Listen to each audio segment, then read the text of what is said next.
All right, hello and welcome. It's Doug Diamond here. You've reached another Diamond Report Live.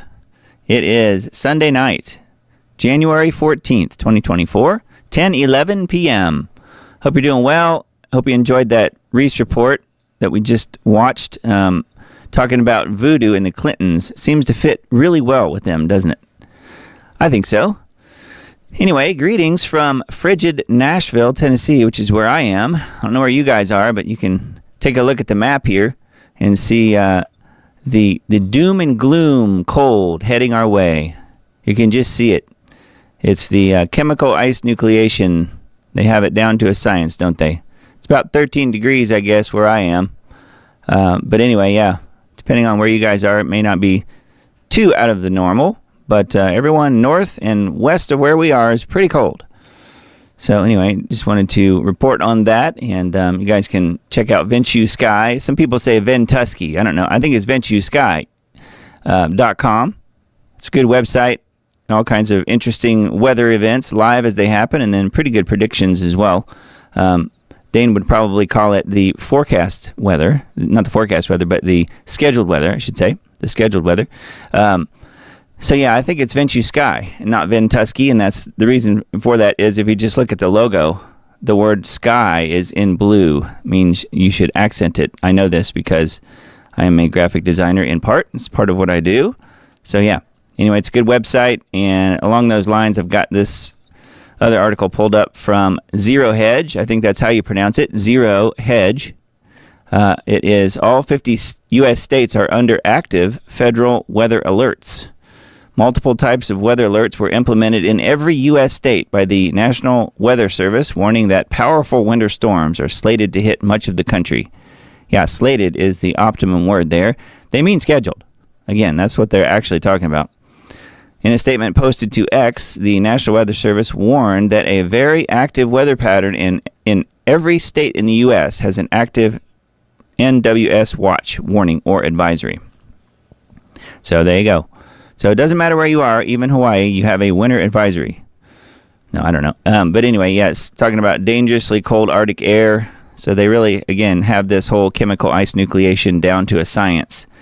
It's not cold because of global warming. It's cold because of chemical ice nucleation. So you can't say, well, you can, but you'd be uninformed if you say that the global warming doesn't exist. I'm not saying it doesn't exist. I'm saying that it's because of chemical ice nucleation, which is something that Mr. Dane talks about for, I don't know, till he's blue in the face. He talks about it all the time, and is trying to get people to understand that it's the United States, especially the eastern half of the U.S., that has this anomalously cool zone pretty much all the time.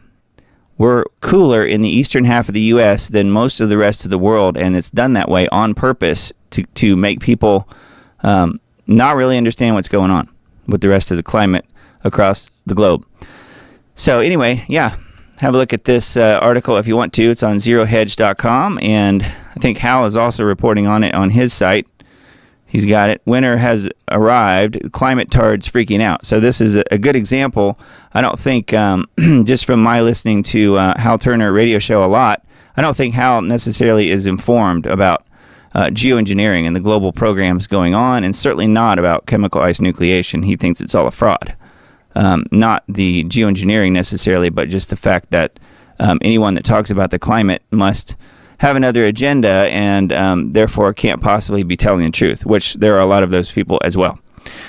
So anyway, yeah, there's an article over here on HalTurnerRadioshow.com. And again, if you've looked at his site recently or really ever, you might notice that it's slightly different than it was. He has blocked all access to all the articles on his site unless you're a subscriber. So I'm not getting any money for promoting him at all. I think he does a really good job. Obviously, he's talking about the weather there and the climate. He and I disagree on a few things, but I do think that, especially on the political side of things, he's spot on. So I do think he's worth listening to. I think he is a very good resource in the alternative news world. So HalTurnerRadioshow.com is what we're looking at. This first article really piqued my interest. Russia FSB. FSB is like the that's like the agency that replaced the Well, here it says it's the successor to the KGB. So this Russian guy told Hal that Defense Secretary Lloyd Austin was killed in Kiev. He's not sick in the hospital, as the Americans say, as the fake U.S. President Biden administration says. According to Hal here, the Russians are saying, at least this particular guy is saying, that no, he's not sick in the hospital, he's dead. So who knows? You're welcome to take a look at this if you want. But again, unless you're a subscriber, you won't really be able to read too much about this. It says, today I spoke with a guy from Russian FSB. The agency is successor to the KGB. He told me we killed the American Secretary of Defense when we fired cruise missiles at the building he was in. Lloyd's reported illness is a ruse. According to, again, this guy who's in, I guess it would be the equivalent of the FBI maybe, except in Russia. So very strange, and who knows? And it seems like, they could put, if they really want to put out the story that he's totally fine, he's just in the hospital, they could put a picture out, right? It's not that hard to take a picture these days. I think most people have one of those things. What are they called? Cameras? Yeah. It seems like they could do that. Of course, they could fake the picture as well. However, if they wanted to, take this story and quash it, that's probably the best thing that they could do is show a picture of him, show a live picture of him with no mask on, which is kind of hard to do because this guy really likes wearing his mask. He is Darth Vader, after all. That's what they call him. So anyway, yeah, who knows about Defense Secretary Lloyd Austin? I don't know if he is alive or dead. I have no idea. And if the cruise missile didn't get him, then it's very possible Biden did. Unless he took, so at least like so many people in the government did. So I don't know. Yet another war, Somalia versus Ethiopia. So another story on Hal's site. It's on the verge of war over disputed territory. So more wars. They just love their wars. Yemen attacked. Yemen attacked again. Multiple airstrikes are taking place. This is as of yesterday. In Yemen's Hudaya area, among targets is a Houthi naval base. Breaking news. So again, you can look at the headlines in the first few, maybe sentence or so of his articles, but you have to be a subscriber to check out the rest of the story, as it were, on Hal's website, or just listen to his radio show if you want, and get quite a bit of info there, for free.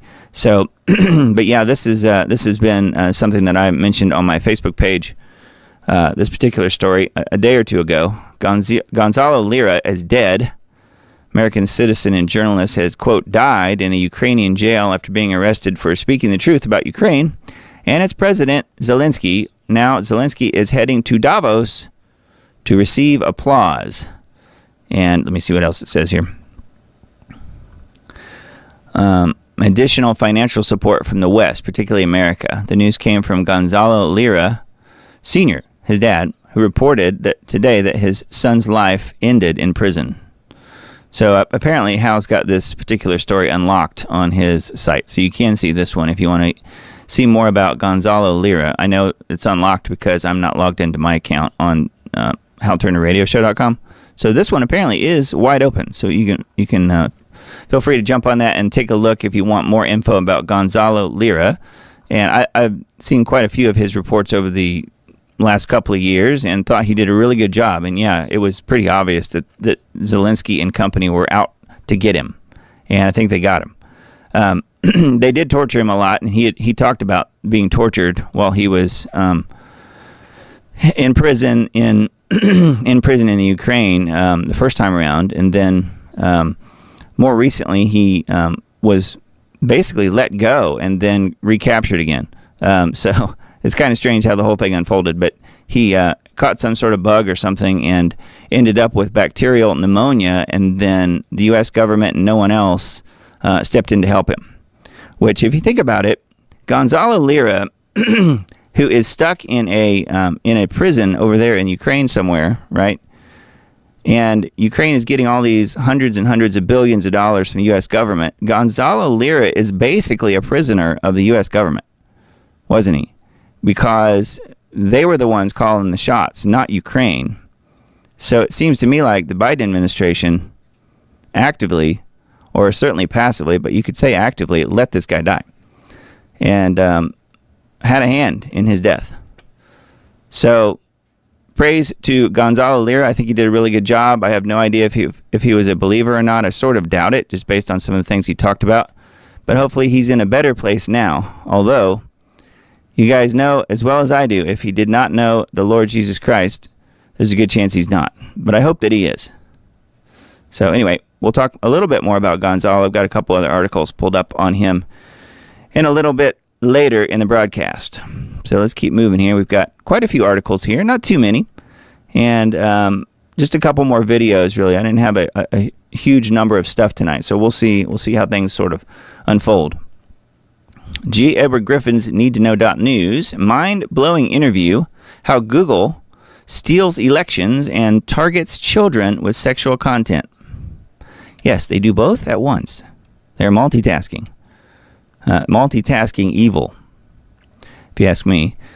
Dr. Robert Epstein, probably no relation, developed the world's first 24/7 online monitoring system to safeguard our elections and protect children from highly sexualized and disturbing material from companies like Google, which is also a subsidiary of DARPA, right? They took DARPA funding originally, so it's part of the government. He said that Google shifts votes by using ephemeral content that includes search results, search suggestions, and up next videos on YouTube that impact undecided voters and then disappears, leaving no paper trail. Epstein's monitoring system preserves and analyzes ephemeral content. He said this is Google's worst nightmare, as his team is giving the nation's leaders the ammunition to hold Google and other tech companies accountable. Yeah, good luck with that.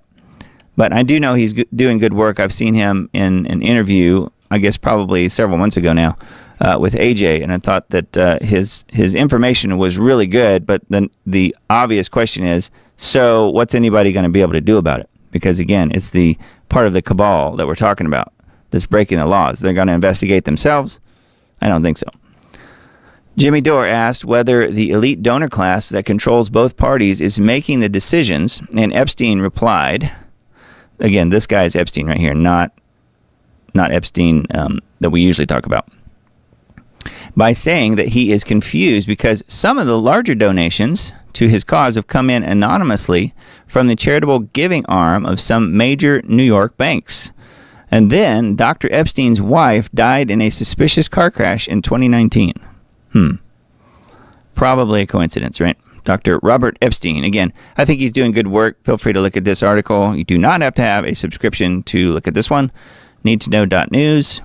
And like all the articles that I will mention tonight, I'll link to all of them in my Substack post. So that'll be available tomorrow at some point whenever I send that out, usually in the evenings. Maine builds new apartment houses for illegal immigrants with free rent for 2 years. 2 years. And my guess is it's probably really more than 2 years. They're just telling people 2 years. Let's see what this says. Brunswick, Maine. The taxpayers of Maine have just funded the construction of several brand new apartment buildings for people who illegally crossed our border. They will live there rent-free for 2 years while they apply for work permits. Why do we even have homeless veterans if this can be done for non-Americans? Well, that's because the homeless veterans don't count. That's why. Not according to the U.S. government. They only count if they're illegals, because that makes them Democrat voters, and they will do anything they're told. The taxpayers of Maine have just funded the construction of several brand new apartment buildings for people who illegally crossed our border. People who were lucky enough to get these homes will live there rent-free for 2 years while they apply for work permits. So anyway, more info here and some videos as well. So not good news, but not very surprising either. They're really rolling out the red carpet for the migrants, are they not? Democrat lawmaker admits on camera that they import third world illegals to stay in power. Democrat Representative Yvette Clark from Brooklyn said, "I need more people in my district just for redistricting purposes." Democrats are now openly admitting they're importing third world illegal aliens in order to stay in power. The Great Replacement theory that was dismissed by the left as a wild conspiracy has been validated. A new poll shows that 65% of Americans say that it is very accurate or somewhat accurate to describe the Biden-made crisis at the U.S. border as an invasion of the United States. Yes. I think everyone listening to this program would agree with that. I certainly do. Of course, it's an invasion. Of course, the man who is pretending to be president is a traitor. There's really no doubt. Certainly not in my mind. So anyway, this congresswoman is admitting what they're doing. You know why she's admitting what they're doing? Because they know they're not going to be taken out of power. That's why. They know they are permanently in those positions. They're there for good. I mean, unless they want to leave. I guess they could leave if they want to. But yes, they're in for life, really. These Democrats know that. And many of the Republicans are just as bad, obviously. So, okay, the next article I've got on needtoknow.news, the last one for this site. NYC, parents fume after students forced to learn remotely as school is used to house migrants. More migrants. Brooklyn, parents are frustrated that around 2,000 illegal migrants were bused to James Madison High School in New York last Tuesday, and students and staff were ordered to switch to remote learning. The migrants were relocated from the Floyd Bennett Field tent shelter due to high winds and rain. Illegal aliens staying at the Floyd Bennett Field facility have been wreaking havoc in the surrounding area, swarming nearby neighborhoods to beg for money from residents at their homes and fueling a surge of shoplifting at local businesses. But it's okay if they do it. They're the vaunted, much-lauded illegals. The move sparked shock and outrage from observers, serving as another example that the government is prioritizing the needs of illegal aliens over those of tax-paying citizens. Well, of course. Elon Musk weighed in on X and wrote, "This is what happens when you run out of hotel rooms. Soon, cities will run out of schools to vacate. Then they will come for your homes." That's very true. The migrants only spent one night at the school following national coverage and outrage over the situation. So we will see. But yes, they want to make sure your dwelling place does not have just one family in it. They're going to be bringing in more families to live in your house. What do you think about that? Yes. All right. And then here's another article or two, I think, here on the broadcast that I found. This is on Revolver. The other article is on Gray Zone. So more about Gonzalo Lira. Did Zelensky torture and murder a U.S. citizen journalist? With Biden's approval, Tucker says yes, and here's why. So there's more here. I won't go into this again. You guys know what happened to him. But anyway, there's info on revolver.news, and then this one as well, the Gray Zone, thegrayzone.com. Not a site I've ever heard of, but it says American citizen Gonzalo Lira dies from neglect in Ukrainian prison. So yeah, that's what happens when you start criticizing the powers that be. They let you rot. They let you die in jail. So anyway, there's a handwritten note from him to his sister. And I saw an interview, I guess from maybe a few months ago, with his father. And this was before all this happened. And yeah, he was talking about his torture, talking about his son being tortured and stuff back then as well. So I mean, it's a proven fact. So anyway, yeah, those articles, again, we'll link to in the Substack post for tomorrow. And then here's more on this other New York City thing going on here. Brooklyn High School postpones winter dance following migrant takeover. How is it our kids are being punished because we have to house people that broke the law to get here? One parent asked. Oh, yeah, but you can't ask those questions. That's logic. You can't apply logic to this situation. It just doesn't apply. Anyway. Says New York City High School that canceled in-person classes to make space for migrants is also postponing its winter dance, which was scheduled to take place Wednesday night in the school's gym-turned-migrant shelter. James Madison High School announced the postponement in a Wednesday Instagram post, which said the James Madison Winter Wonderland dance will be postponed until further notice. The dance was scheduled for Wednesday evening in the school gym. Students purchased tickets to attend the dance in at least 3 weeks in advance. I wonder if the ticket money was given to the migrants. You suppose? It might have been. Anyway, here it is. So, coming soon to a city and state near you. Yes, but that is true, though. They do want to come for the homes. They want to bring in the actual numbers, believe it or not, are 600 million. So replacement migration is absolutely real. Look it up. 600 million people. How many people are supposedly in this country now? 330? And then you take away Devuk and you got, what, 310? This guy, maybe 310, 15 million roughly, and they want to replace us with 600 million illegals. And the numbers that I've heard, again, who knows if it's true? Only the Lord knows. 40 to 50 million are already here. That's what I've heard. Not 10 million, not 8 million, not a million here and there. It's like 40 or 50 million. And you know this because you can go to just about any city and find, without really even looking, you can find these migrants in different places. So, getting freebies handed to them and so forth. So anyway, and I don't have anything against migrants. I think I understand why people want a better life. Although, for the most part, this is, the young men invading army type of thing. This is an army. This is an invasion coming across the border. There's not very many families. I can see why you would want a better life if you're coming from some third world hellhole type situation. However, they're being brought here on purpose, obviously, to take our place, to take over, and to become a permanent Democrat voting bloc. That's what they think, anyway. I do think that it will stop eventually, but not because of anything political. I think it will stop because of some other things that are going to be unfolding prophetically soon on our world, not just on the United States. And then from Newsweek, I found this. Lack of oxygen on flight nearly kills passengers as a plane was forced to land. Now, this was not in the U.S., but it is happening. And some of you guys may fly internationally, so just be aware. Gambia's soccer team was flying to the Africa Cup of Nations, or called AFCON, on Wednesday evening when a serious incident on board the plane, which was headed to the Ivory Coast, forced them back within 9 minutes from takeoff. The plane experienced a sudden lack of oxygen in the cabin after supply failed, causing several players to pass out and fall asleep. The flight, which had just left the airport in Gambia's capital, Banjul, was forced to return and make an emergency landing as oxygen supplies on board were dangerously low.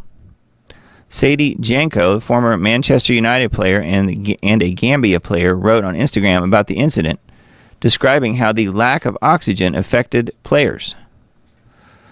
As soon as we entered the small plane that was hired to fly us, we noticed the immense heat that left us dripping in sweat. He wrote on the social media platform, the inhumane heat mixed with the occurring lack of oxygen left many people with strong headaches and extreme dizziness. Furthermore, people started falling deeply asleep minutes after entering the aircraft and taking off. So just be aware. Be aware. Even Newsweek is reporting this. But it didn't happen in the U.S., like I said. However, again, coming to a town and city near you, probably. So lots of crazy stuff going on with airlines these days. From Threadreader, Palestinian protesters aggressively shake and hit the security fence outside the White House. This was yesterday. Other protesters are placing Palestinian flags and keffiyehs on the Rochambeau statue in Lafayette Square. So there's that. Interesting. And then it says that the Palestinian protesters continue to hit the security fence outside the White House, hitting it so hard that they have moved portions of it back.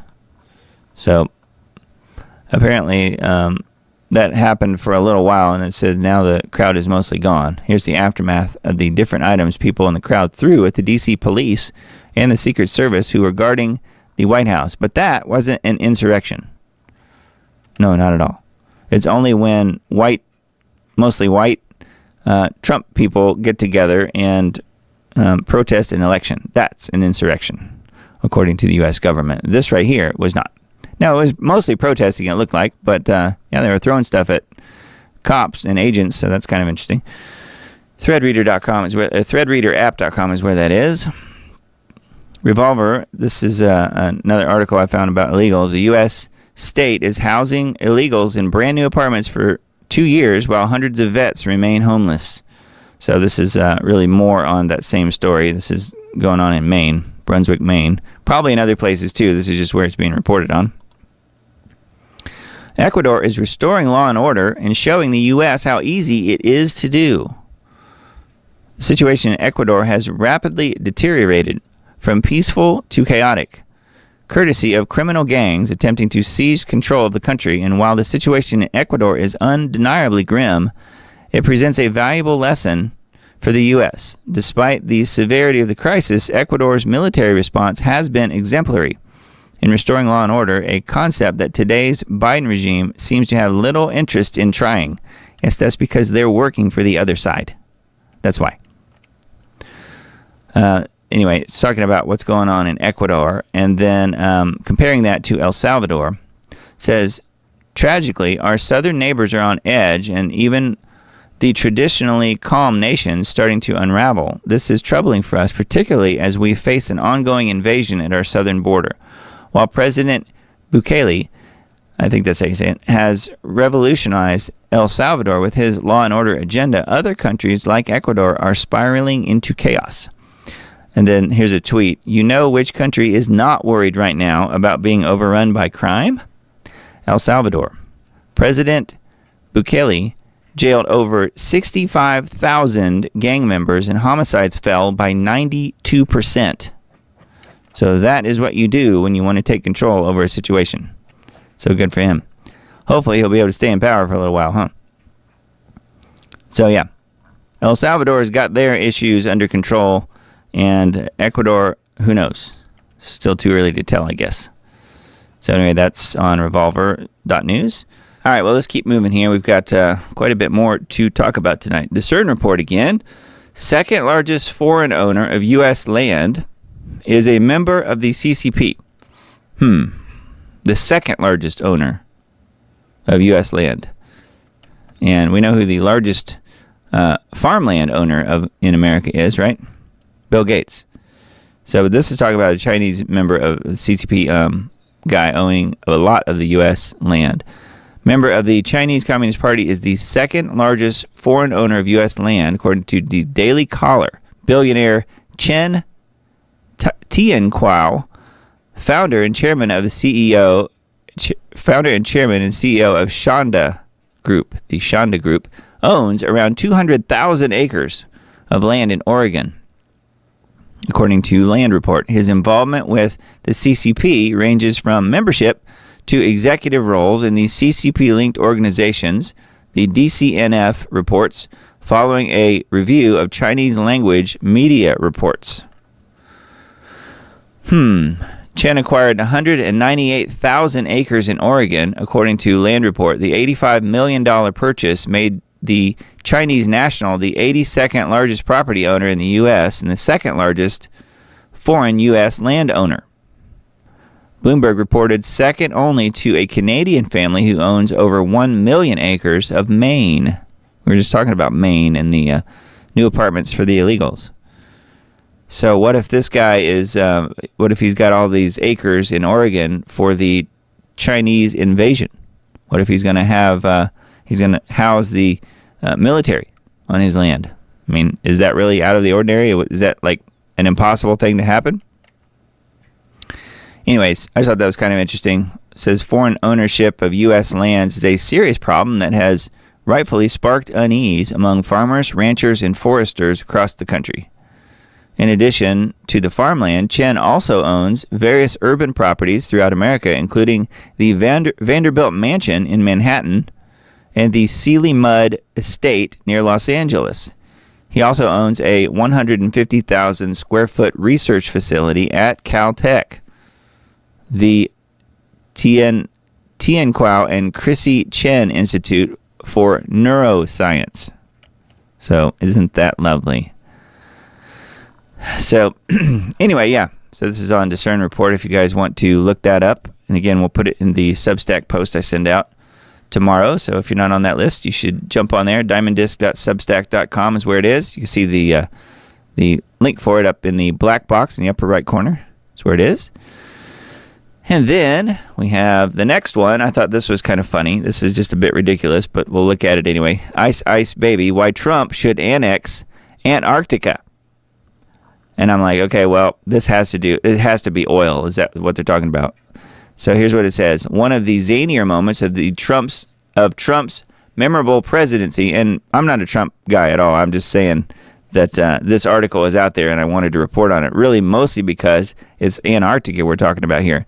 And if you fellow researchers out there have looked into Antarctica at all and what's gone down there over the years, it's pretty interesting that this is even coming up.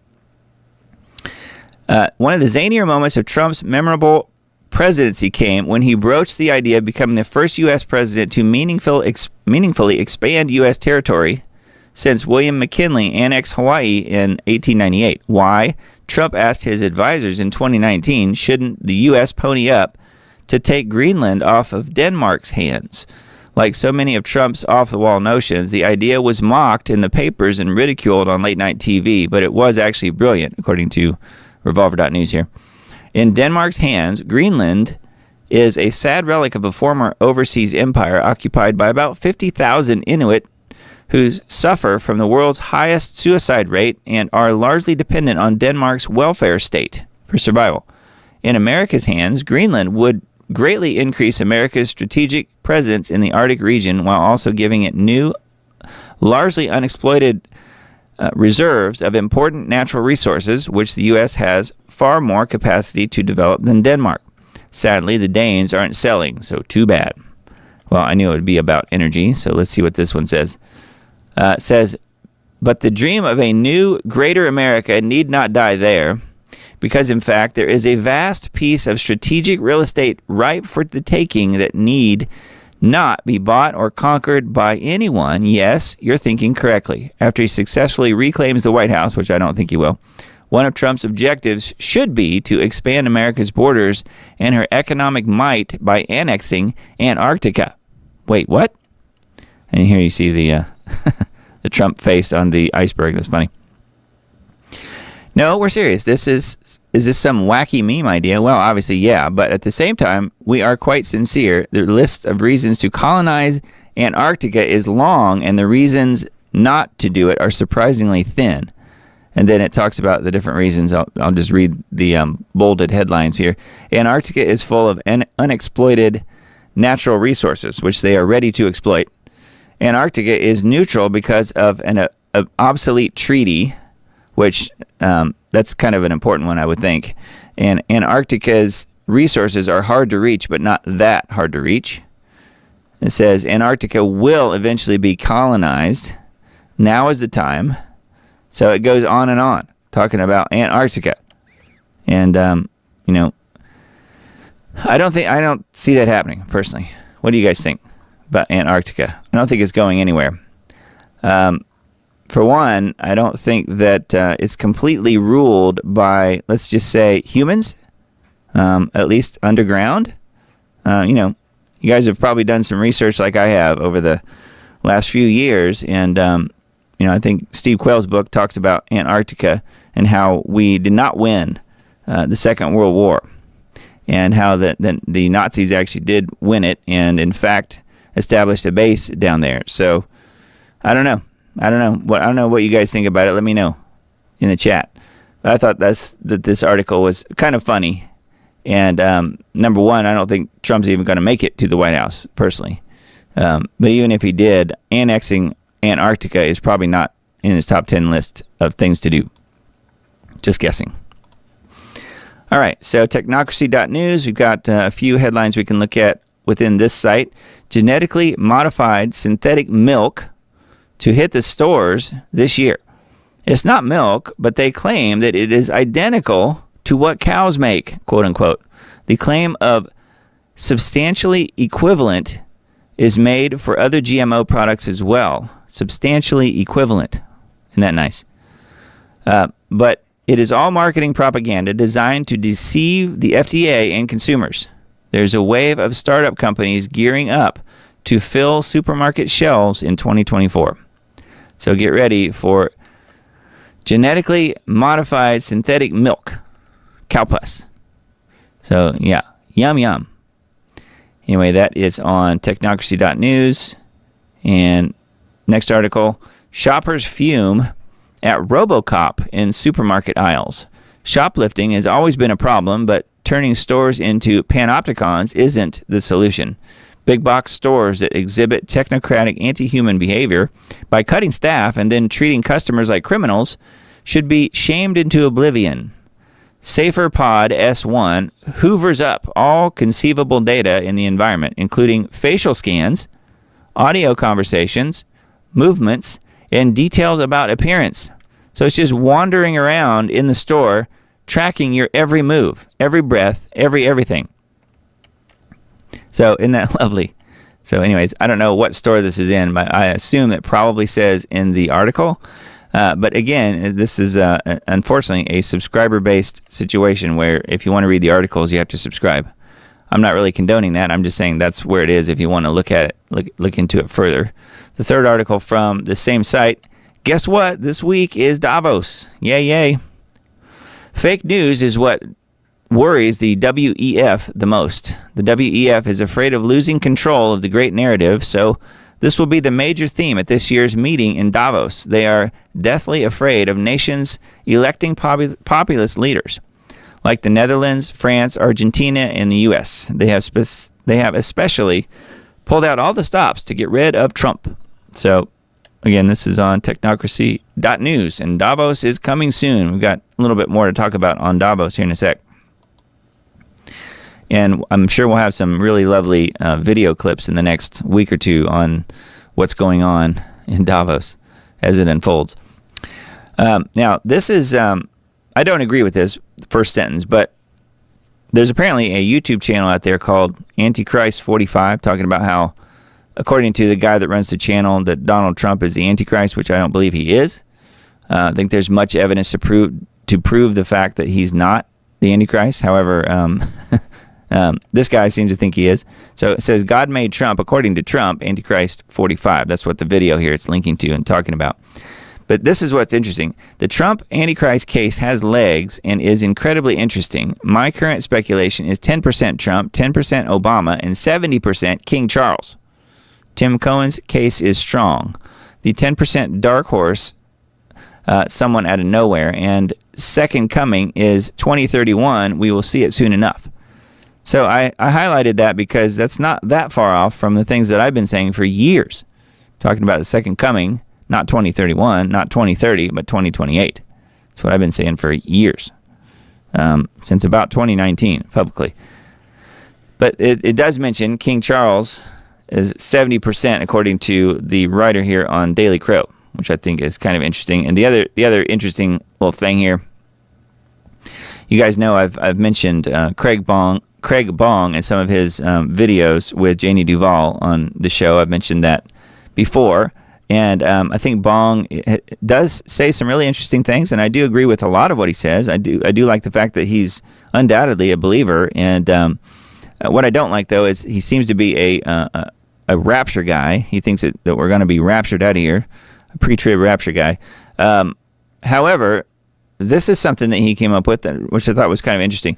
Craig Bong on King Charles as the Antichrist and some incredible coincidences. 2024 is the year of the dragon. 2025 is the year of the snake. 2026 is the year of the horse. So check this out. The dragon is cast out. Then he crawls on his belly. He's earthbound, equals snake. And then the horse rides. The horse rides. Book of Revelation. So year of the dragon this year. Next year is the year of the snake. And then 2026 is the year of the horse. Pretty interesting. So I got to hand it to Craig Bong. I thought that was pretty good. Dots being connected there. Anyway, that is on dailycrow.com if you want to look that up. Just scroll down a little ways. You'll find it. It's kind of down the page. And lots of really good articles linked on dailycrow.com. I get a lot of the news that I report to you guys from that site. It's a really good resource.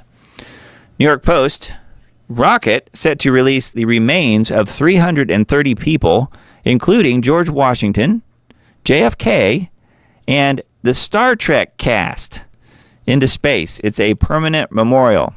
So apparently they're digging up JFK and digging up George Washington, ostensibly at least, and putting them, whatever pieces they're finding, I have no idea what this is. What could it possibly be? Something scraped? I don't know. They're putting them in these little tiny vials in a jumbo suitcase, and they're going to ship them off to space. Yeah, we've got nothing better to do, apparently. The Vulcan Centaur rocket is what it's called. Named after the Vulcans, like Spock on Star Trek. It's their final frontier. After an 8-month delay, a rocket will finally release into deep space the remains of 330 people. I'm surprised it's not 333. From all walks of life, including George Washington and Star Trek creator Gene Roddenberry. So how you get from George Washington to Gene Roddenberry, I have no idea.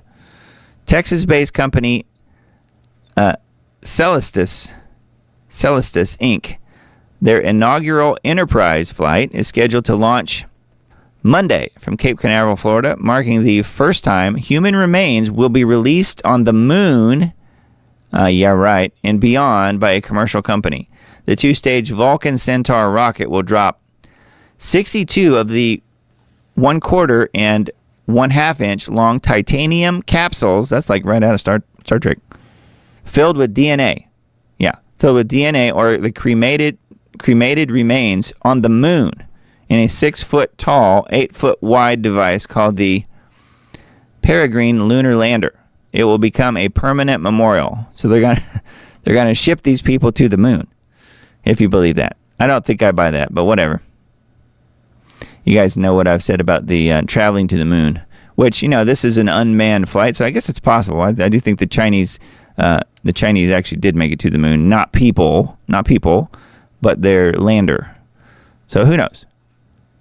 But what would happen if this thing explodes or doesn't make it? Or these 330 people are already dead. It's just their DNA. The spaceship will then take the remaining 268 capsules over 185 million miles into deep space, where they will orbit the sun forever. Won't get burned up by the sun, apparently. I've had lots of firsts in my career, but this will be the first commercial deep space mission ever done, and hopefully it will be the first of many, many more over the next few centuries. They're ready to ship all of us off too, except they're not going to wait until it's just our DNA. They're ready to do that now. The globalists, I mean. An anonymous donor contributed hair samples from former President Washington, JFK, and Dwight D. Eisenhower. How did they have these hair samples, first of all? And second of all, how could you possibly confirm that it's not just like Joe Schmo down the road, or maybe your pizza delivery guy? Where did they actually verify that this DNA is from these presidents and other people? How could they tell? I don't know. Says the partial remains of late Star Trek cast members Nichelle Nichols, who was Lieutenant Uhura, James Doohan was Scotty, and DeForest Kelley, who was Bones McCoy, will also be on board. So they will have the Star Trekkers right there with the presidents. The mission will also send the show's mastermind Gene Roddenberry and his wife, which was actress Majel Barrett Roddenberry, who was the Nurse Chapel, into deep space. So Roddenberry and his wife, as well as Uhura, Scotty, and Dr. McCoy, Bones. So there you go. There's their that's all that's left of them right there. Anyway, very weird. Very weird. I don't know what the deal is here, but I can't believe it's only 330. I would think it would be 333 if they really wanted to do it right. But anyway, yeah, according to the New York Post. So whatever. United finds loose bolts on 737 MAX doors after emergency inspection. Loose bolts. But I guess it's okay. Sources tell the aviation blog The Air Current that loose bolts and other parts on 737 MAX 9 plug doors have been found after inspections following the Alaska Airlines mid-air mishap when a door ripped off the plane over Portland on Friday. Yeah, and I heard somebody say it might have been on Hal's radio show, actually. I can't remember. I heard somebody say that when that door was ripped off, no one was ripped out of the plane, which was awesome that didn't happen and surprising. But apparently it ripped the shirt off of a little kid. Like it ripped a little baby or a little kid's shirt clear off of him. And I don't know if it went out. I guess probably went out the door. I don't know. It says United has found loose bolts and other parts on 737 MAX 9 plug doors as it inspects its fleet of Boeing jets following the rapid depressurization aboard Alaska jet, according to 3 people familiar with these findings. So there you go. Getting the doors ripped off. Just as, I mean, things are just getting crazy. It says, found an iPhone on the side of the road, still in airplane mode with half of a battery, and open to a baggage claim for Alaska Airlines number ASA 1282, survived a 16,000-foot drop perfectly intact. So somebody's phone was found. Says, when I called it in, Zoe at NTSB said it was the second phone to be found. But they still haven't found the door. They can find the phones, but not the door. Of course, the door probably doesn't have a tracking device in it like the phones all do. But it's amazing how well these iPhones are made, I guess. They're surviving a, 16,000-foot drop? Yeah. Very weird, very weird. It didn't make it onto the spaceship getting ready to go to out into orbit, though, with Gene Roddenberry and everybody. I don't know. It's getting wild and crazy out there. Wine Press News, the WHO head, Tedros, declares war on meat and demands nations transition to plant-based diets at COP28. And he aims to accomplish this by next year. By 2025, we intend to strengthen our respective and shared efforts. We affirm that agriculture and food systems must urgently adapt and transform. You can read, "You people aren't dying fast enough." Must urgently adapt and transform in order to respond to the imperatives of climate change. The declaration at COP28 reads, World Health Organization Director Tedros issued a short statement during the COP28 Climate Summit in Dubai last month, blaming meat and livestock practices for contributing to a major amount of emissions. What he's talking about here is cow farts. That's what he's talking about. Tedros' message mostly went unheard at the time, but gained some traction online. It's because nobody listens to the guy. Gained some traction online weeks after COP28 concluded. In the video, the WHO stated, our food systems are harming the health of people and planet. Food systems contribute to over 30% of greenhouse gas emissions, lie, and account for almost 1/3 of global burden of disease, lie. Transforming food systems is therefore essential by shifting for this healthier, diversified, and more plant-based diets, lie. Yeah, what he's talking about is diversity, equity, and inclusion, DEI, which you just reverse a couple letters and he's talking about dying, DIE. That's what he wants us to do. That's why they're doing this. So anyway, all lies, Tedros. That's all he can say, all he can do. When he opens his mouth, it's only lies that come out. So that is on Wine Press News is where that is. And then, now this is kind of going back to the first story, one of the first stories I talked about tonight, Lloyd Austin. This was just a tweet that was put out, RNC Research. NBC, Defense Secretary Lloyd Austin has been hospitalized since New Year's Day, but the Biden administration didn't disclose it until tonight, meaning January the 5th, so it's been a while now, and refuses to say how serious his condition was or why he was not able to perform his duties. It's because he was probably taken out by a Russian cruise missile. Did you guys hear the beginning of this show? If you missed it, go back and listen. There's a good chance Darth Vader is no longer with us. Perhaps Darth Vader is also on the rocket ship headed for the moon. I don't know. Anyways, yeah, Lloyd Austin, is, according to this particular tweet, talking about he disappeared, and the Biden administration is not explaining what's going on with him. And there's a good chance that that's probably true. However, maybe they're never going to say what happened to the guy. Maybe he'll just disappear, like so many other people do. Maybe that's what they have planned for Joe Biden. Might just disappear. And they'll just say, Joe Biden who? He never existed. And they'll put in, say, Michelle Obama. And they'll say, she's always been the president. What are you talking about? This is the amount of gaslighting this administration is capable of. I'm not joking. Brownstone Institute, the final countdown to CBDC. Though a work of fiction, the story draws inspiration from surveillance technologies that pervade our world today. If left unchecked, the scenario painted within this first chapter could become a hauntingly accurate reflection of life in the not-so-distant future. This book aims to shed light on the truth behind the tale, unearthing the grand designs to bring such a reality into existence even in places like the United States. More importantly, the bulk of this book seeks to equip you with the knowledge and tools necessary to combat this burgeoning tyranny. The time to act is now. The power to change the course of our future lies within our grasp. Maybe. The price of submission. Now, this is talking about the countdown to CBDCs. And it's also talking about UBI, Universal Basic Income. So yeah, and lots of other things. So this apparently is a book.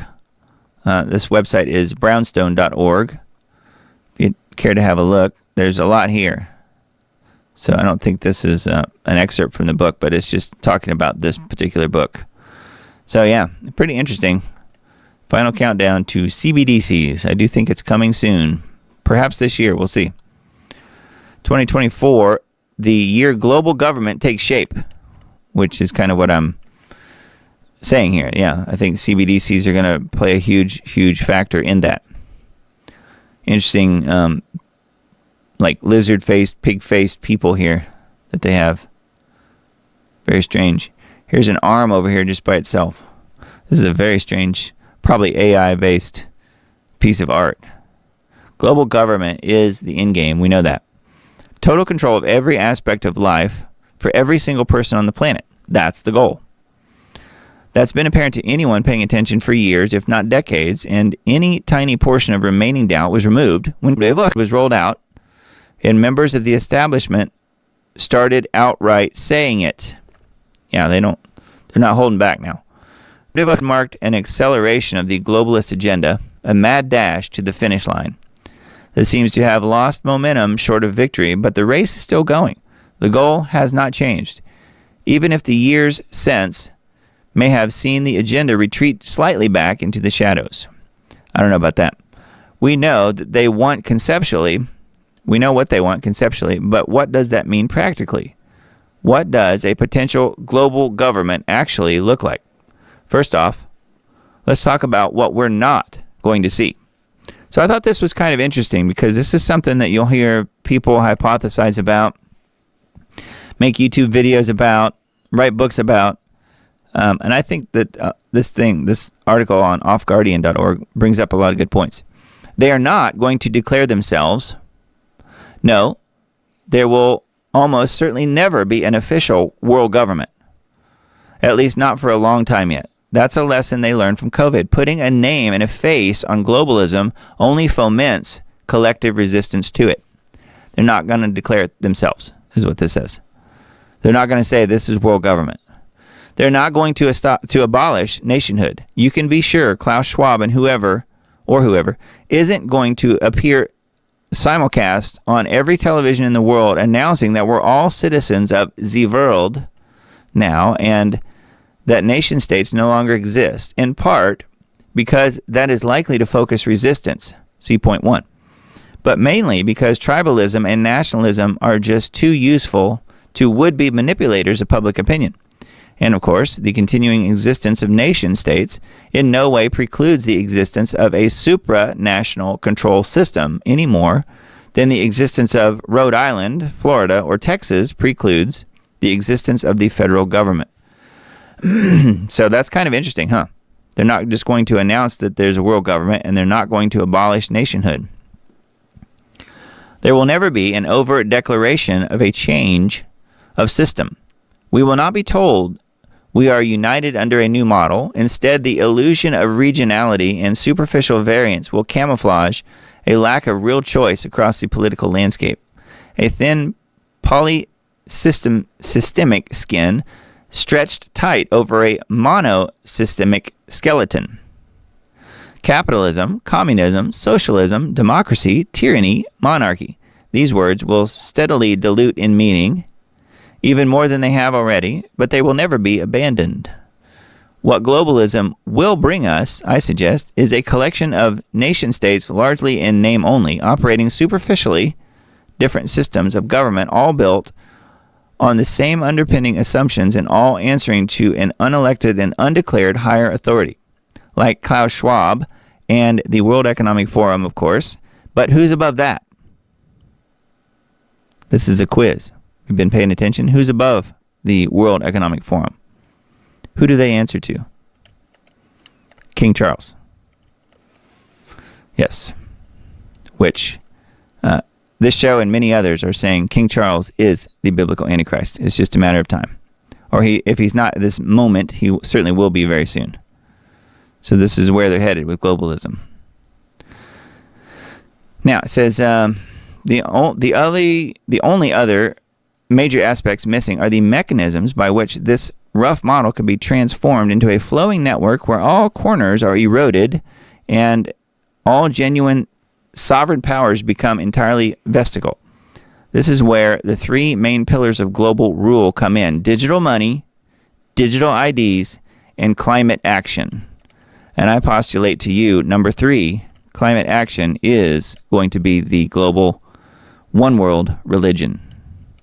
Call it what you want. I think that that's what it is because, again, King Charles' number 1 policy for decades has been climate.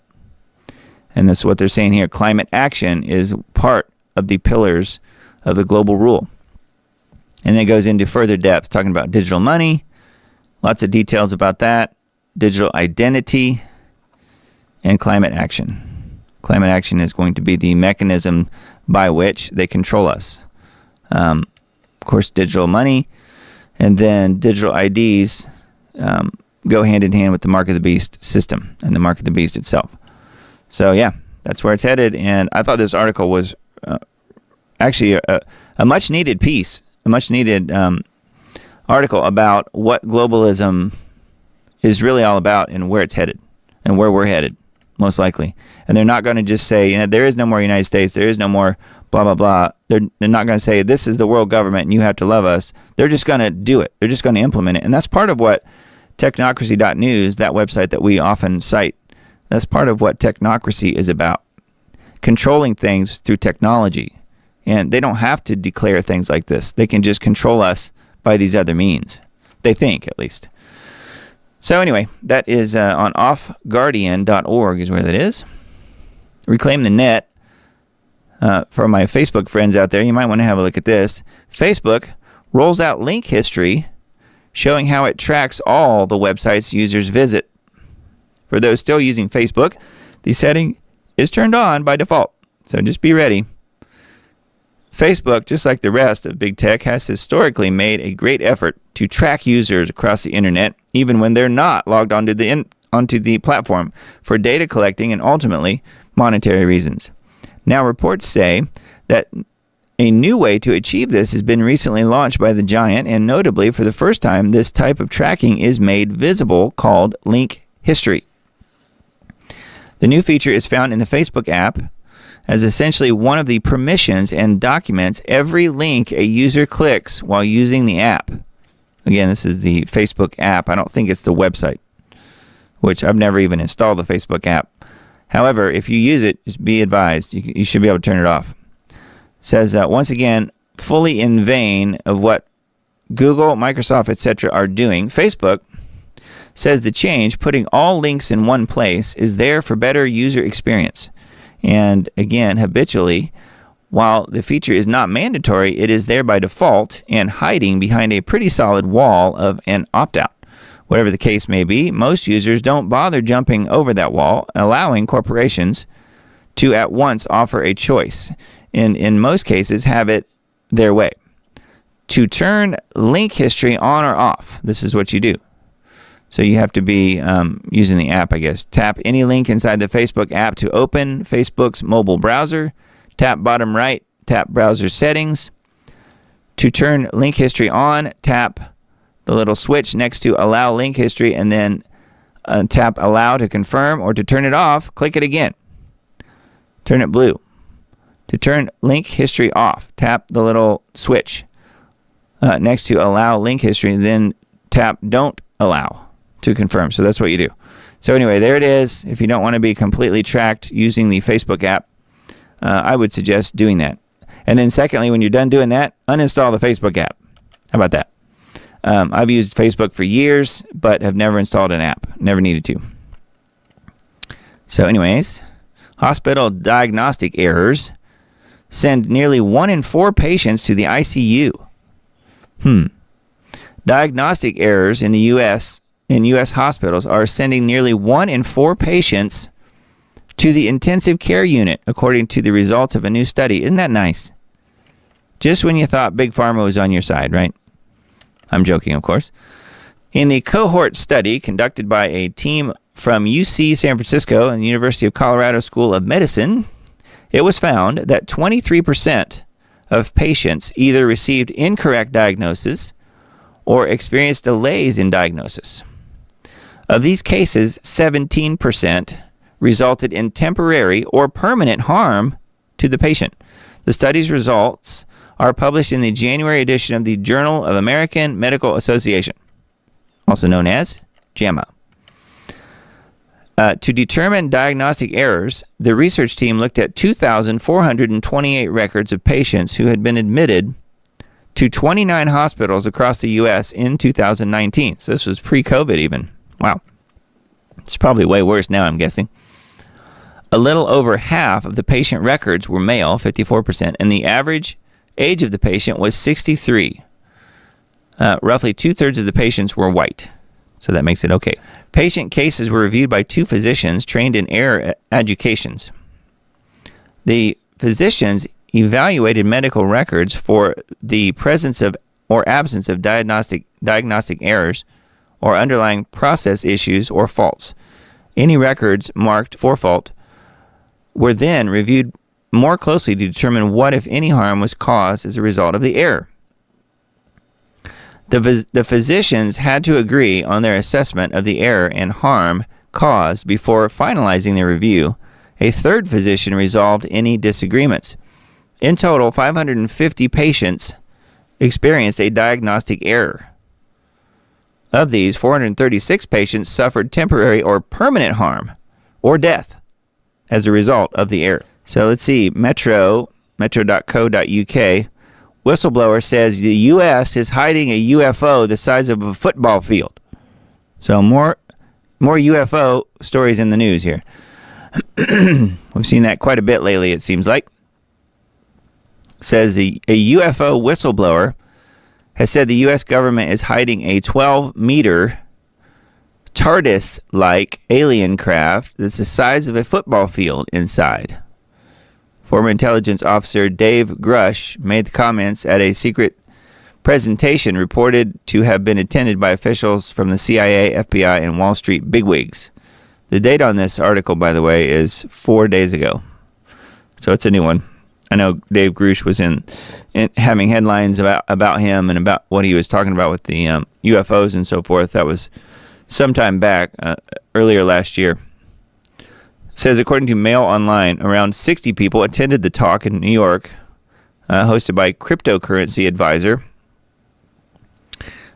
Photos were banned, but an anonymous leaker shared images of Mr. Grush speaking and divulged some of his claims, including the TARDIS, which I think is a reference to Doctor Who, if I remember right, which said they could manipulate both space and time and could harness enough energy and power to power 70,000 homes a year. How would they know that?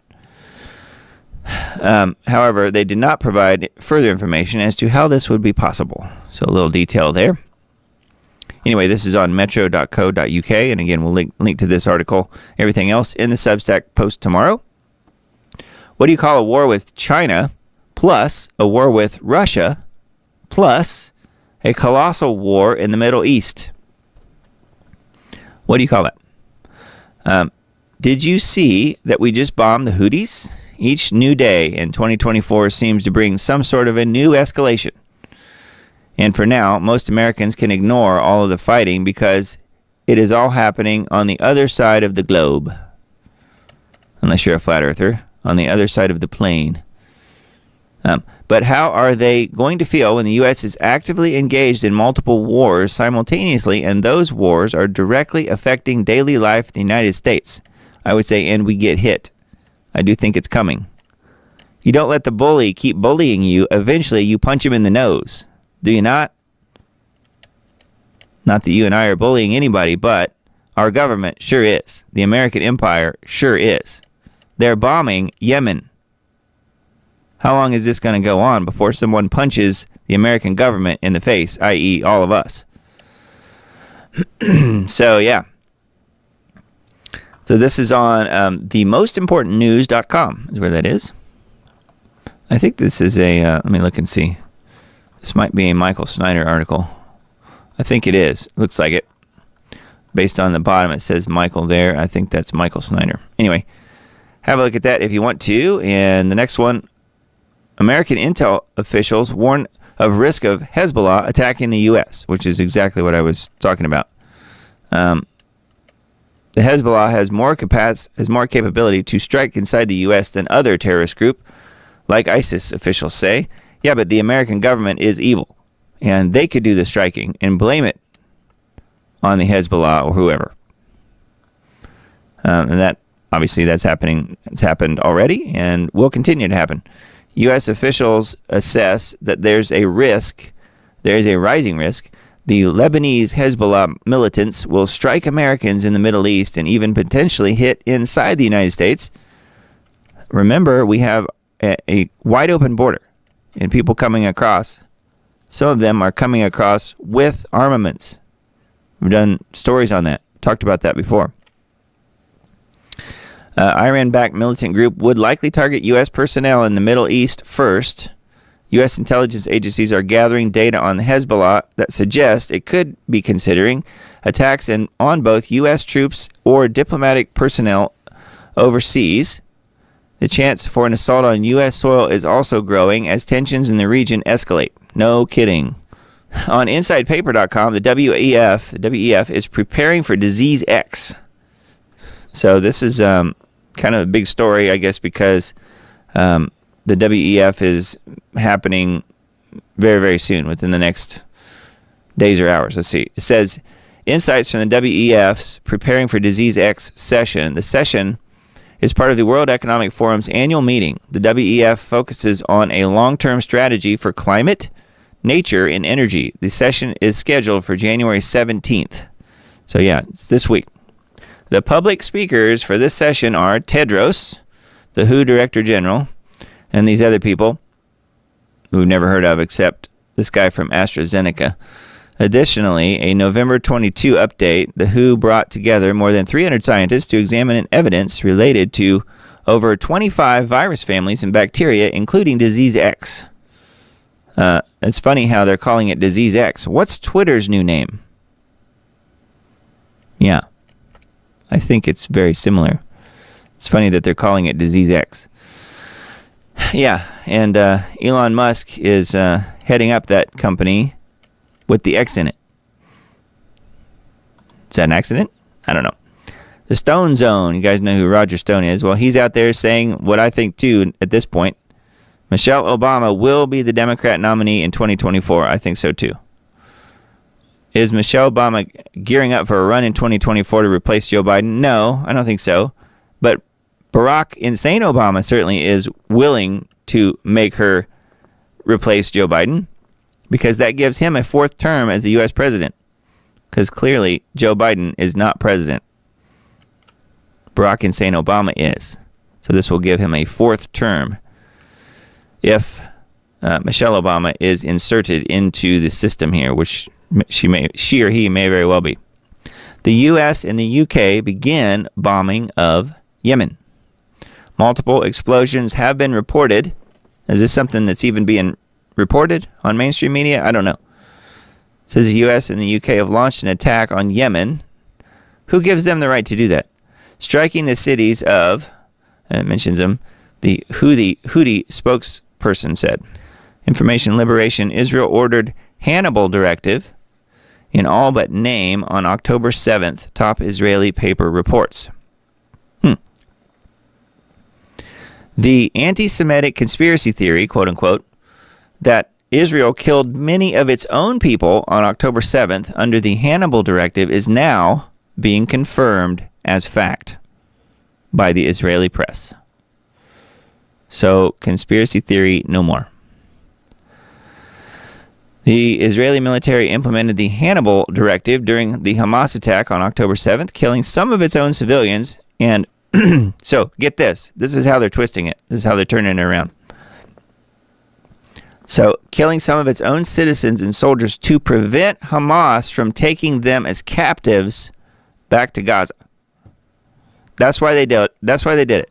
That's why they killed all those hundreds of their own people to prevent them from being captured by Hamas. And if you believe that, I probably have several bridges to sell you. And then here's some of the scorched cars that we've played video from before on this show. And there's other footage here as well if you guys want to check this out. Information Liberation is where this is. Elon Musk condemns U.S. State Department for not lifting a finger to secure Gonzalo Lira's release. And then talking about how he's passed away here. So then here's the article we just read. Jewish actors sign letter to Film Academy claiming Jews are underrepresented in Hollywood.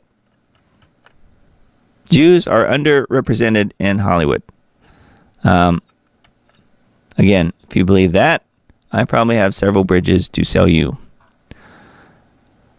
All right, Gateway Pundit. New state of California is taking another giant step forward with its statehood. New California. This is something that we've talked about at length on various episodes of Lost Arts Radio. We've had Mr. Paul on that show several times. The great state of New California announces its Steps to Statehood event in Sacramento this Monday. Is that maybe tomorrow? Yeah, January 11th at 11 o'clock Pacific time. So for all of you New California folks out there, they're having a meeting tomorrow if you want to go. So yeah, it says Sacramento will be the location for the reading of the New California Statehood Proclamation in celebration of the 6th anniversary of the New California declaring independence from the state of California. The affirmation, Declaration of Independence, and Statehood Proclamation will be read on the California State Capitol steps. So watch for the YouTube video of that happening. That will happen tomorrow. So, pretty interesting. I don't know that this will actually ever happen, but they are trying to make it happen, and I applaud them. I think Paul Preston and them are doing really good work. And again, we interviewed Paul several times on Lost Arts Radio. If you guys want to go back and find that, lostartsradio.com. And surprisingly, there's still a YouTube channel on Lost Arts Radio as well. So I think the Paul Preston ones are probably still there. I don't think they, we're not talking about medical misinformation. So I think the channels still has those videos on it. Just search for Paul Preston on there. You'll find it. People with complete paralysis, epilepsy, severe intellectual disability, psychiatric disability, to lead air travel operations in pursuit of woke DEI quotas. So, if you're an air traveler, you might want to reconsider. They're going to be getting the absolute bottom of the barrel people running the airline industry. And why is that? Because the globalists who are running the world do not want people traveling. That's kind of what it comes down to. The FAA has been criticized for its latest diversity and inclusion hiring initiative. specifically targets individuals with disabilities, including severe intellectual disabilities, psychiatric disorders, and other physical conditions. According to the FAA, targeted disabilities are those disabilities that the federal government, as a matter of policy, has identified for special emphasis in recruitment and hiring. Sorry, I'm losing my voice. Recruitment and hiring. They're hiring people who have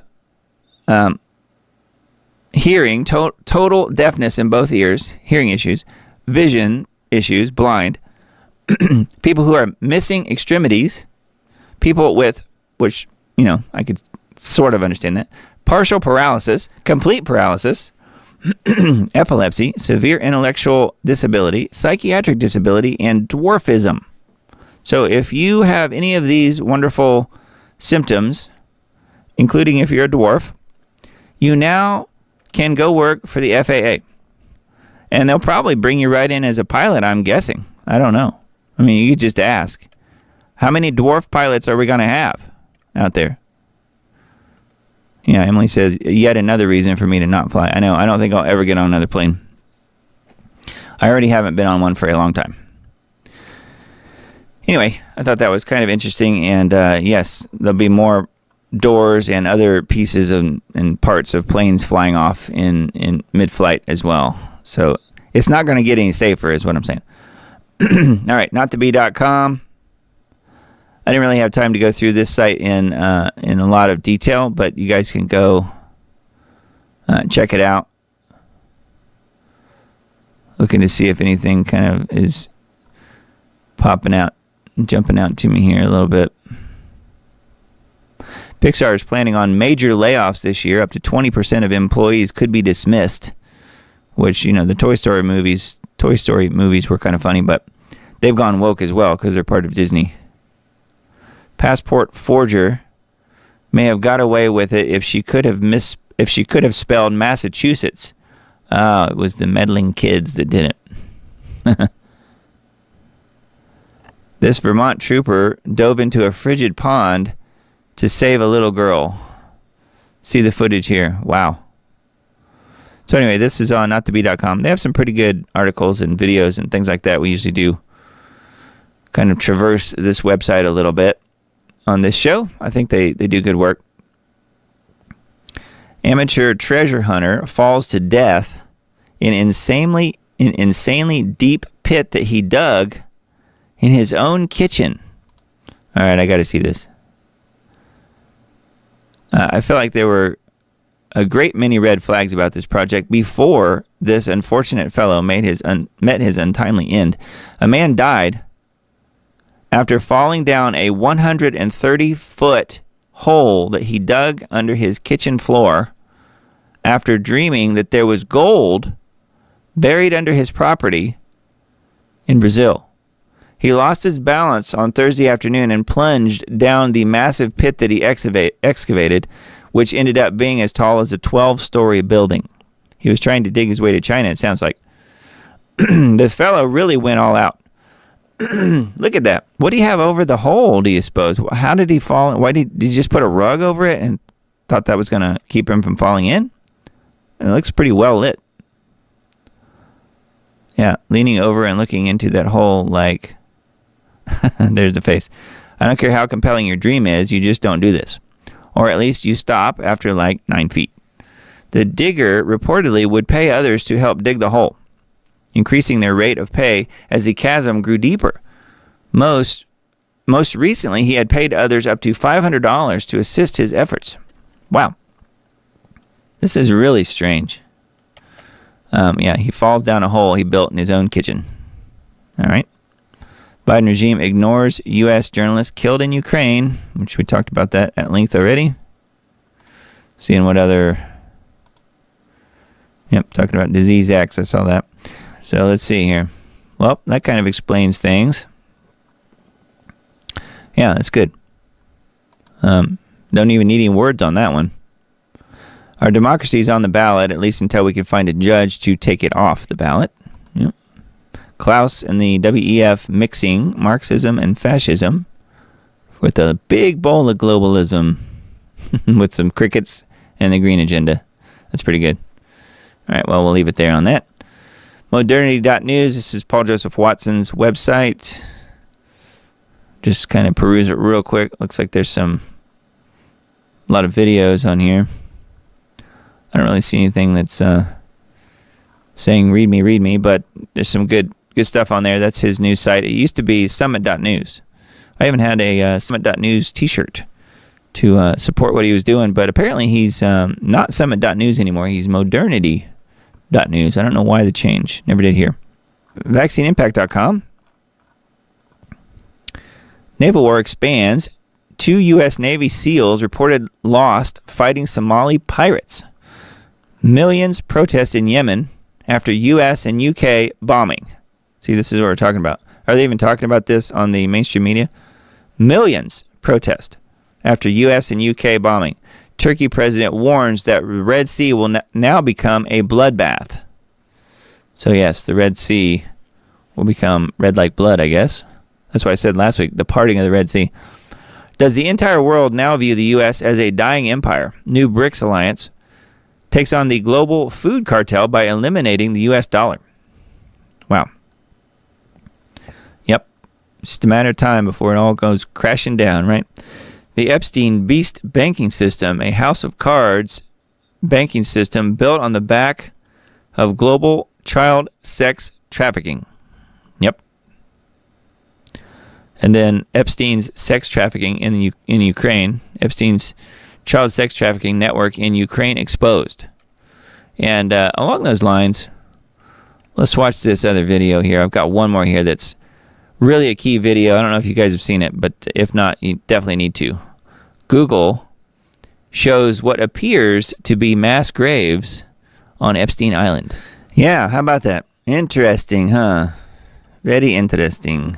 All right, let's look at GeoWatch, geoengineeringwatch.org, a website that I manage and work with Mr. Dane Wigington with, and happy to help him out in whatever few ways I can. And this one I think is a pretty important one. This is a new post from just a couple days ago, if you haven't seen it.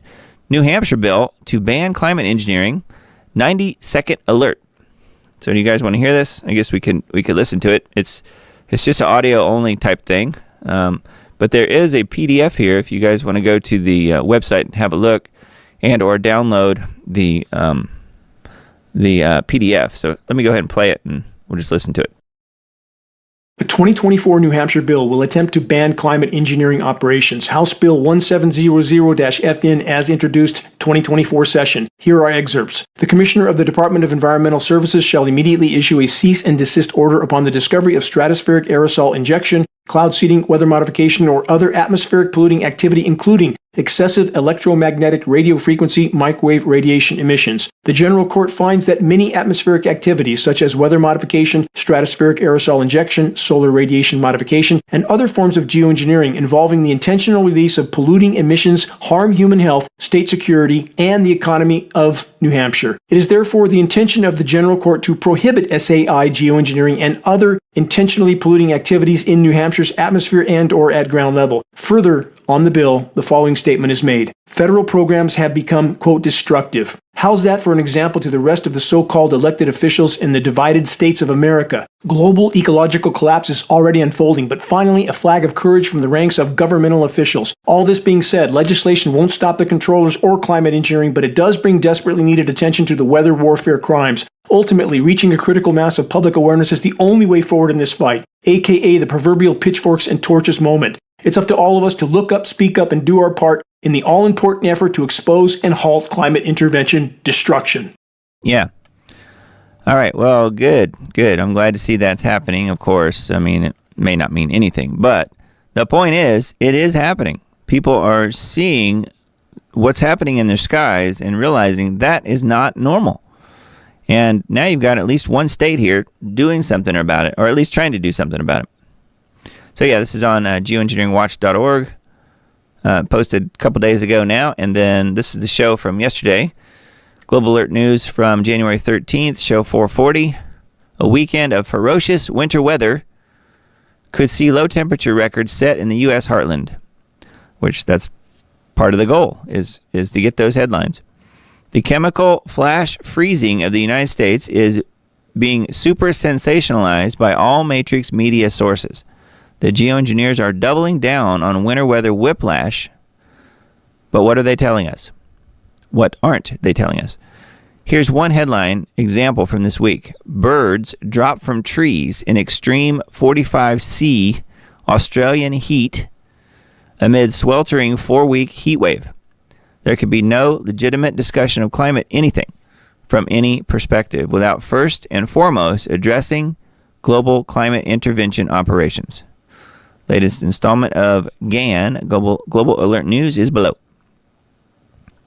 Chemical flash freeze. That is what this is. Chemical flash freeze. So just keep that in mind. This does not disprove that there's not issues going on with the climate. But the issues that have happened with the climate are a result of the global climate engineering programs. Geoengineering is what's responsible, not you having a car and air conditioning. So, anyway, that was on Global Alert News, geoengineeringwatch.org. So make sure you've listened to this broadcast. If you missed it, you can find it obviously on the website here, but if you're on Spotify or some of the other platforms, it is there. So feel free to listen there if you'd rather hear it as a podcast on Spotify, for instance. We are on there as well.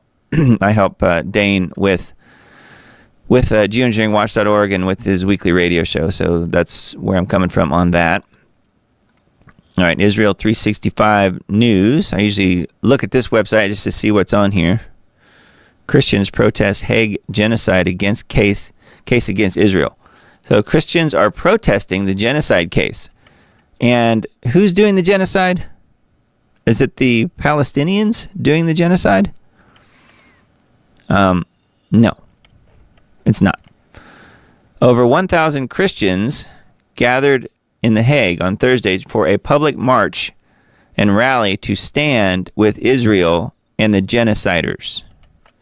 So way to go, Christians. You really know what's going on. Good job. Good job. No, obviously these people believe that they're standing with, quote, Israel from the Bible when they're doing no such thing. They just co-opted the name. They're using the name to pretend like they're God's chosen people, but they're not, you see. You know that, and I know that, but these idiots do not know that. So, and I do use the term idiot purposely. Anyway, yeah, Israel365news.com is where that stuff is. All right, let's take a look at the U.S. debt clock. I mentioned this last week, and I don't know, got several people that were kind of interested in this whole thing. Not the numbers. We know that the economy of the world, especially this particular country, is tanking. We understand that. However, we have a new secret window this week, and this is what it says. Greater is he that is in you than he that is in the world. So yeah, there it is. So that's the secret message for this week. Maybe we'll do a weekly installment here on the Diamond Report. We'll talk about what's in the secret window of the U.S. debt clock. I don't know if you guys know about this. It's very strange. I don't know why that's there, but along those lines, this is something that I came across, and he's talking about this too. And I was trying to figure out where I've seen this guy before. And I know where I've seen it. I know where I've seen this guy. Oh, well, first of all, you may have heard of him. His name is Scott Clark. And I'm going to play this clip because it's actually kind of long. Let's see, it's about 8 minutes. I'm going to speed it up just a little bit to save us some time, but I think it's important. We should watch this. And the reason I thought that I'd seen him before is because I had seen him. And you know where I saw him before? You know where I've seen him? Sorry, it's getting late. Where I've seen him before is in one of my videos. He was in, I used a clip of this guy talking in one of my End Times Dates videos, the one where I talk about Revelation 12, the Revelation 12 sign. And he's actually in this because he's the guy that figured out that September of 2017 was the date of the Revelation 12 sign. So putting that in perspective, let's listen to what he says in relation to the U.S. debt clock and the secret window that I just showed you. So I'll stay on camera here while we watch this. Here it is. Happy New Year, friends. This is Scott. I just wanted to show you something really interesting that just crossed my desk. It just gets stranger and stranger and stranger for me, being the person that discovered September 23rd, 2017. On the U.S. debt clock, there's a secret window at the top up here. It says secret window. And I guess that's Jupiter. Is that what that is? Might be Jupiter. Secret window. If I click on this, that's September 23rd, 2017. I know it well. I discovered it back in 2011. I put it on the internet in 2011. And people have been using it, talking about it ever since. This is pretty much what I've been showing you for years, the sign in the heavens that I found in 2017. It happens at the Feast of Trumpets on September 23rd, 2017. And I've made a lot of images about it. It's actually all over the internet now. And a lot of good people are doing research about it. And it's going to be huge. This is going to be huge. This is Mercury, Mars, and Venus. Here's the sun. The woman's clothed in the sun, and the moon is at her feet. And Jupiter, the king planet, I guess they're showing it coming through here like this. It actually did a retrograde motion, did a loop, and that's how I've always showed it. Thy kingdom come, thy will be done on earth as it is in heaven. I mean, they're pretty close as well. This is the time of year that this is. It's the Feast of Trumpets, which is in the fall. Now, this actual day of this planetary alignment, that happened in September 23rd, 2017. So that happened a while back. But what it depicts is it depicts two things. It depicts, in Revelation 12, 1 and 2, it depicts the birth of Jesus Christ, being born of a virgin, which this constellation here is the Virgin. It's Virgo. She's if you look at the way that the planets are aligned, it is diagonal, but basically she's on her back, and her legs are open, and she's giving birth. Above her is the lion of the tribe of Judah, that has 9 stars in it, and amazingly, what was amazing about this day, and I looked at 2,000 days from about 30 AD all the way to 2030 AD. This is the only day that all of this happens, including a retrograde motion of a human gestation period of 9 months. Jupiter was in the woman, and then came out through her legs. This is why everybody absolutely loves this, is because it's just an amazing thing that happened. And why it's on the U.S. debt clock, I don't know. But it does have to do with, thy kingdom come. Jesus Christ is going to come to earth 2,000 years from the time, so Hosea 6:2. After 2 days, he's going to resurrect Israel. They're going to be a kingdom of priests for 1,000 years with him. And that's going to be 2,000 years from when he ascended. That's in Hosea 5 and Hosea 6. And I believe that's coming up on possibly 2031. So why is this here? I don't know. It is not depicting a future thing, though. It's depicting the past. It's depicting 2017. But it is also that in the actual narrative, this sign in the heavens that John wrote down, it was depicting the birthday of Jesus Christ. Now, in the future, what's going to happen is that Jesus is a template for Israel, and Israel is also, in like manner, sort of a type and shadow to Jesus. So, in the same way that Israel was born, had labor pains in Egypt before they came out of Egypt, they became a nation in Egypt, and then they were born out of Egypt, and they started moving on Passover, and then they camped for 3 days, which is starting on unleavened bread, and then they went through the Red Sea on a feast day called First Fruits. So they were literally free from their mother, Egypt, on First Fruits. That's when the baby was born and came out.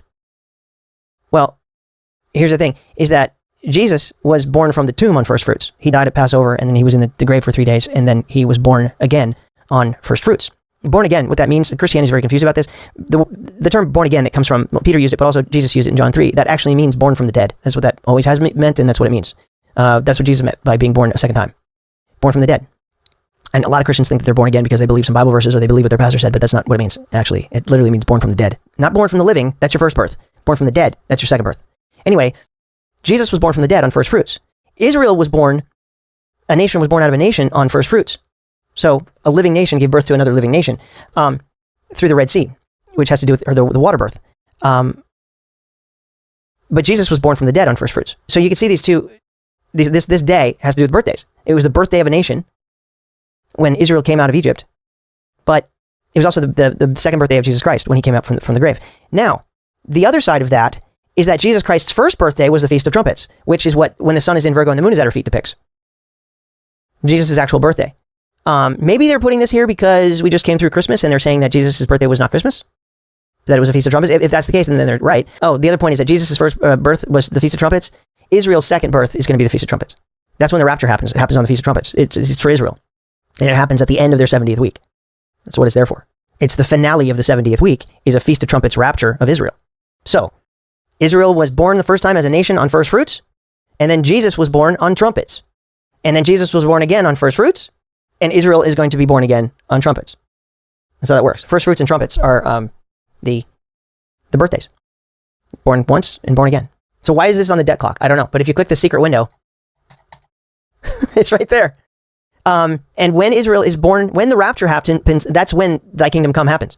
Thy kingdom come does happen on this day when the sun is in Virgo. Now, of course, what's on the screen there, these planets are not going to align like this in the future, but maybe it's just fun for them to put it up there. That, though, is when the rapture happens. The rapture is going to happen on the Feast of Trumpets because it has to do with Israel's resurrection from the dead. Israel has to be born again. In the same way that Jesus had his first birth, born from the living, born from a virgin, which is what this sign depicts.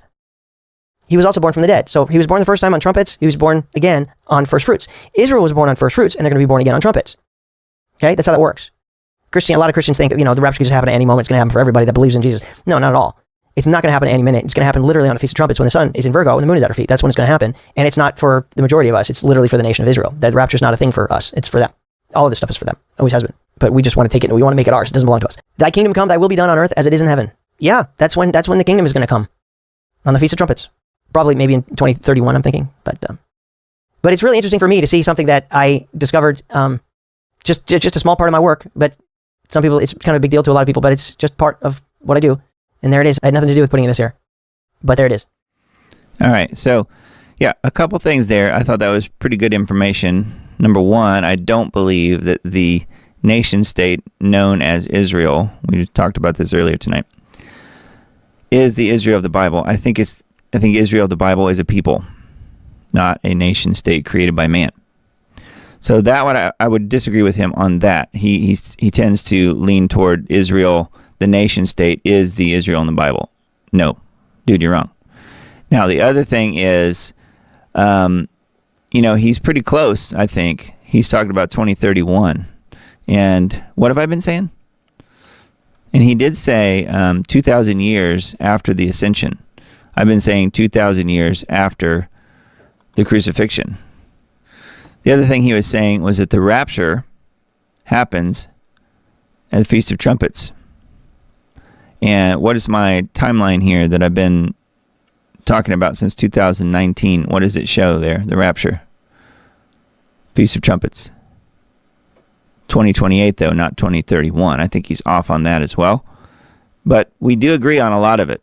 And I'd never even heard of this guy, except for the fact I used a clip of him talking in one of my End Times Dates videos, the one talking about the Revelation 12 sign. So he's in that video. There's an older clip of him, and that's only in the context of a piece of a sermon that I used from this pastor who was talking about the Revelation 12 sign. So, it's pretty interesting, and he and I definitely agree on a lot of things. So I just thought it was kind of neat. I just ran across it earlier today. Thought that I would share that with you guys. And he's saying a lot of the same things that I'm saying. So pretty wild. So yeah. Now let's see. What else? Let me get back to where I was. Now, this is the U.S. debt clock thing that we talked about last week, which we don't have to go into that again, but just know that they are updating this page on this website, Common Law America. And Common Law America is staying on top of the whole U.S. debt clock secret window thing, where, this week it's this one. Greater is he that is in you than he that is in the world. That's just this week's, or I should say today's. They are changing it out every few days, and it doesn't seem to be every single day, but they are changing it out pretty often. So if you want to stay on top of that, you can check it out, or maybe we'll continue to talk about it on this show. I don't know. Let me know what you guys think about that. I think it's kind of interesting. I do think that whoever's running this U.S. debt clock website, which who knows if it's right. I mean, all these numbers are just ticking up all the time. They could have just set up some super complicated programming thing and just throwing in random numbers. There's no way to verify any of this stuff, honestly, but it is pretty wild. $34 trillion national debt for the U.S. So, look for a nice increase in your taxes pretty soon, I'm sure. So, anyway, let's take a look at the questions and comments. I think we're kind of to that point. I didn't mention it last week, but if you guys don't mind helping me out, I certainly appreciate it. Notice there were no commercials. We've been broadcasting for 2 hours and a half at this point, and no commercials in this in this broadcast. I don't have any sponsors or anything, and I want to keep it that way. So the only way I can pay for what I'm doing here and spend the time that I'm spending putting this show together, which is a pretty good, pretty good amount of time every week with the editing and the, not the broadcast itself as much, but the editing and the putting together of the show, the assembling and the rendering and the uploading and the sharing and all this stuff. It all takes time. So if you guys don't mind helping me out, I certainly appreciate it. One way you can do that is through Substack. Another way to do it is through the store here, which you'll see the address in the black box in the upper right corner. So that is shop.thediamond.report. And different products available here. These are all print on demand. They don't exist until you order something. Got the conspiracy analyst hats. We got end times dates mugs and water bottles and Diamond Report items and laptop cases and all kinds of things. So those things are available. Also the Substack, this is what I mentioned on and off throughout the broadcast. You guys can sign up there. Do have some people that have gravitated from the free list to the paid list, so thank you guys for doing that. I certainly definitely appreciate that very much. So thank you guys, and I'm not going to be trying to sell you water purifiers and food systems and gold and silver. So I don't want to do that. Well, anyway, I guess that's it for me tonight. I've got I've got the YouTube channel here. This is my Twitter profile. I've retweeted a few interesting things recently. Let me show you that before we go away tonight. This tweeted by Harrison Smith is really good. This guy is talking about Israel and how they've been brought up on these charges in the UN. And as far as genocide goes, South Africa is basically accusing Israel of genocide. And that's what this guy's talking about here. And it's actually really good. It's an 11-minute clip. But you can find it on my Twitter if you want to go there. I can hopefully remember to link to that in the post that I do tomorrow. But what that guy says is really, really good info. And very true. Ed Dowd, I've got him. I retweet some of his stuff sometimes, and Naomi Wolf as well, and others. So, yeah, thought this was kind of funny. World Economic Forum's got the 666 logo, and there's Satan right there. Committed to enslaving the whole of the world. So I thought that was kind of funny. Yeah, I do a lot of retweets. I don't do all that many, brand new tweets. I don't really get into doing commentary all that much on there. I used to on Facebook, but not that much anymore, just because I get censored so much. So that's what I do on this show. That's what this show is all about. All right, so there's YouTube, which you guys know. There's Rumble. So you can go to the Diamond.report and go straight to Rumble. That's my Rumble channel. And then BitChute, I'm Diamond Disc on BitChute as well. So if you're on any of these platforms, feel free to follow. And this is Brighteon, Diamond Disc on Brighteon as well. Get a few people following on there, and a few people on ClickView too. So ClickView is pretty good platform. And then TikTok, I've sort of put in suspension mode at the moment. I'm trying to figure out exactly what to do with TikTok because they are. You're the lucky one on the warning. That's right, Emily. But yeah, TikTok is not really cooperating with my uploads. They don't really like them too much, I guess. They've already given me a strike and banned about 9 or 10 of my videos. So I haven't even uploaded anything recently. So it's kind of all stagnating at the moment. I hate that because I know that I would be able to reach quite a few people on there. I was getting pretty good views. You can see all the most recent ones from a few weeks ago all have 0 views. But some of the early ones had, 200 and some apiece or more. So it's weird. It's kind of a random type thing. You'll get 0 views supposedly on some of their counters, and then 200 or 300 on another video, and it's the same. It's literally just a clip from the same exact live show. That's what I was doing, was taking the 2-hour live show or whatever and breaking it up into pieces, 10-minute pieces, and uploading those 10-minute pieces. And sometimes you get hundreds of views on one and 0 on another, according to their system. Which, who knows? It's probably lying. It is the Chi-Coms after all. That's what I always say. So yeah, there's the band group. If you guys are interested, Miss Emily has posted the link on how to join directly in the live chat over on Rumble and the chat on YouTube. So if you guys are interested in joining a like-minded community where you can get in there probably learn some stuff and definitely share some stuff if you want to. You can join the band group, totally free. Band is a pretty cool non-censoring social media platform is what it is. And you can get in there and post stuff, and I'm always interested to see what you guys are talking about and researching on your own. So that's kind of what we're using it for, is people can share what they're looking at, some of the videos that they've seen and things like that. We don't do any censoring, so it doesn't mean that I necessarily agree with everything that's posted. I'm just saying that we don't squash people's ability to speak. So yeah, thank you, and God bless you guys as well. I'm seeing that in the chat, so thank you guys. And then this is my, if you want to support me in some other way, you don't care about buying a shirt or a mug or something, that's fine. And you don't care about subscribing on Substack, that's fine. Well, maybe you are a music person, or maybe you are in need of having something designed, like a website or a graphic design or something like that. That's what I do. That's what I do each and every day. So that's what this is. This is just one of the pages of my site, diamonddiscaudio.com, but you can put in Diamond Digital Media. That's kind of the main moniker that I use. This is just the page about websites is what that is, but this is the homepage. Diamond Digital Media, it's there on your screen, and you can go there and learn about what I do and some of the people I've worked with over the years in the music business. It's been, quite a few people, a lot of people you probably have heard of over the years, and so that's what I do on my 9 to 5 gig every day. I say that, and it's really, like I said before, it's more like 9 a.m. to 9 a.m. the next day, actually, being in the music business. But anyway, it's pretty fun. I do some interesting projects from time to time, and that's where the whole 2028 N thing came about. That's when I was helping do the not really the video production, but the DVD production and the Blu-ray production. I don't think I even have a link to it on here, but I've got some other video production work that I've done listed here.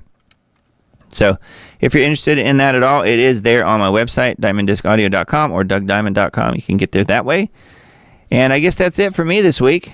I don't know about you guys. I'm kind of getting sort of tired. I've been talking for almost 3 hours straight. So my voice doesn't really like that. So I guess I'll call it a night, and hopefully you guys will have a good week and try and stay warm. Don't let the frigid temperatures get you. And God bless you guys. Hope to see you again back here next week, either on Facebook or on Twitter or on Rumble or on BitChute or Brighteon or wherever you happen to be watching the show. I certainly appreciate that very much. Thank you for watching, and thank you for sharing. And thank you, those few that are supporting. I definitely appreciate that. It means the world to me. And thank you guys very much for just spending your time, which I know is certainly at a premium. Everybody's pressed for time these days. So you're spending an hour or two with me on a Sunday night when you could be doing other things is very well, I guess I could say it's very well respected. I respect your time, and I'm trying not to waste it. I'm trying to give you a quality show, and I certainly appreciate it. You're very well appreciated. So thank you guys again. God bless you all, and hope to see you again real soon. Take care, you guys.